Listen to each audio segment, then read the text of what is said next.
De Nicole Zimmermann pour une page spéciale consacrée à l'une des artistes ayant collaboré à la décoration des stations de la ligne B du métro toulousain. Quant à nous, on se retrouve à 19h. Merci de rester avec nous.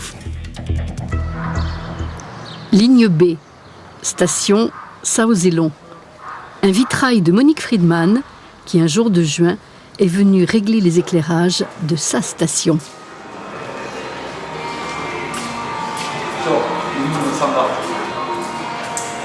Je souhaitais cette grande paroi de verre comme ça qui exalte la couleur, le rose et le jaune. Je voulais une station très gaie et je souhaitais aussi que le soleil, à travers les verrières zénithales, joue de ce rose et de ce jaune de façon comme ça aléatoire et recrée une atmosphère colorée dans la station et avec des effets inattendus.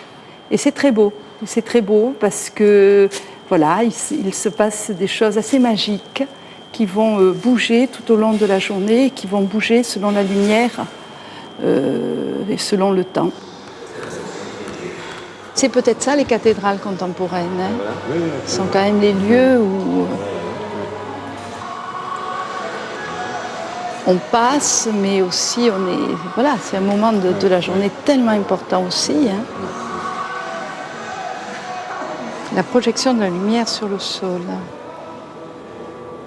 Et alors moi qui travaille toujours sur le hasard, là c'est une histoire très belle parce que je ne sais pas comment le hasard joue dans notre vie.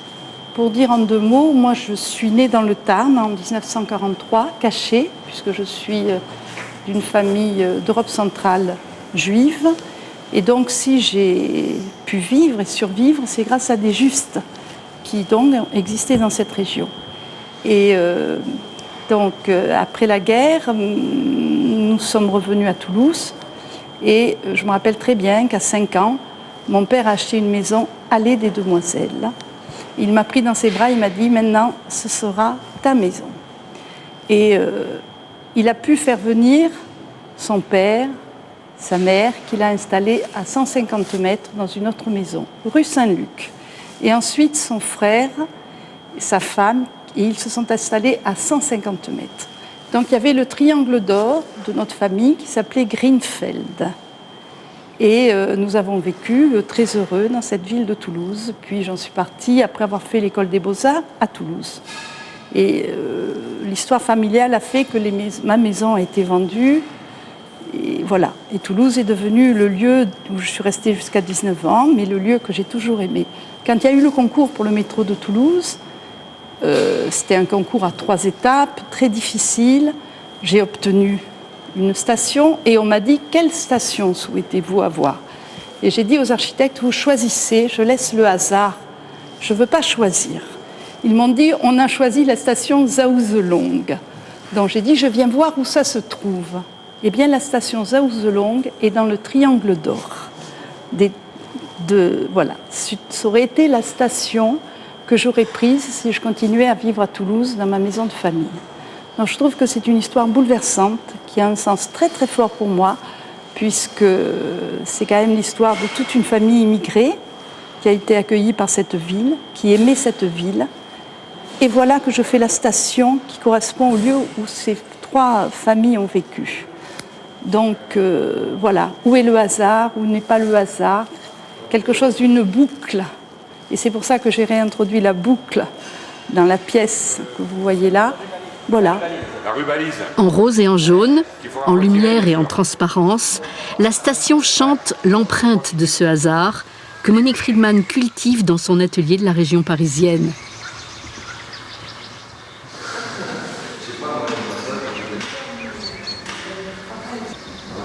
C'est un travail d'empreinte et de frottage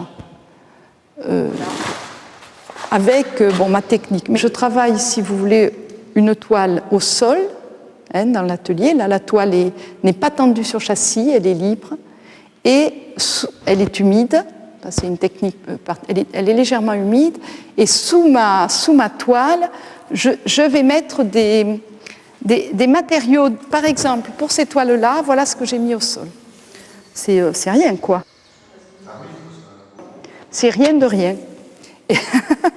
Mais ce qui m'intéresse, c'est que sur ce rien de rien, une fois la toile posée, et moi, travaillant par frottage avec mes gros pastels, qui sont matériaux des plus anciens, puisque c'est du pigment aggloméré, hein, c'est du pigment, ça.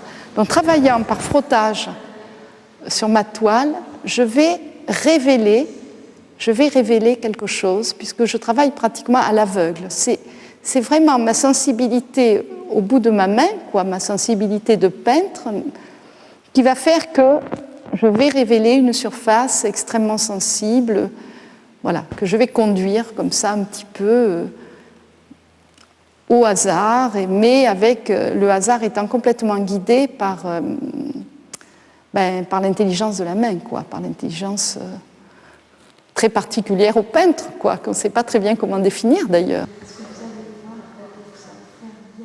Il y a une décision de l'artiste, c'est pas n'importe quoi.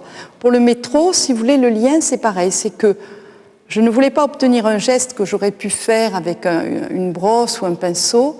On a fait des empreintes, c'est-à-dire qu'on a mis notre émail sur le verre et avec des torchons serrés d'une certaine façon, etc., on a enlevé les émaux de façon à ce que ça joue de la transparence, etc.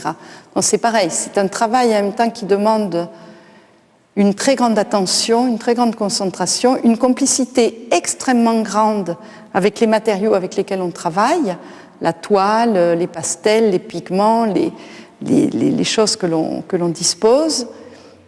Et puis voilà, quoi, c'est une écoute très particulière. Ici aussi, alors c'est peut-être le verre qui est en train de nous jouer des tours. Hein. Tu vois, ça y était pas non plus. Non, mais ça c'est pas des chocs. Hein. Non. C'est pas des chocs. Hein. Non. Le choc, c'est on curieux. sent l'impact. Hein, on sent l'impact. Mais bon, tu vois, c'est une matière vivante. Hein. Oui.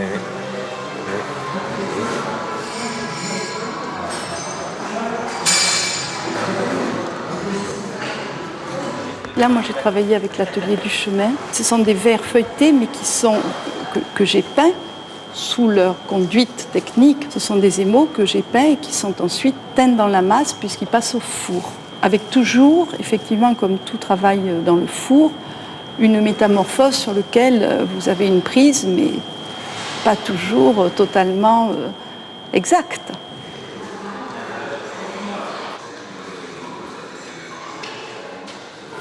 C'est bien, hein?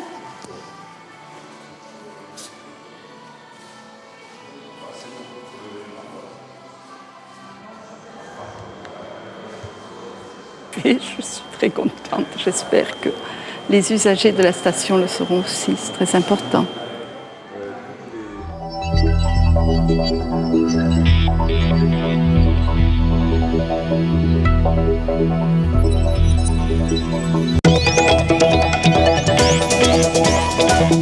Bienvenue dans l'édition locale.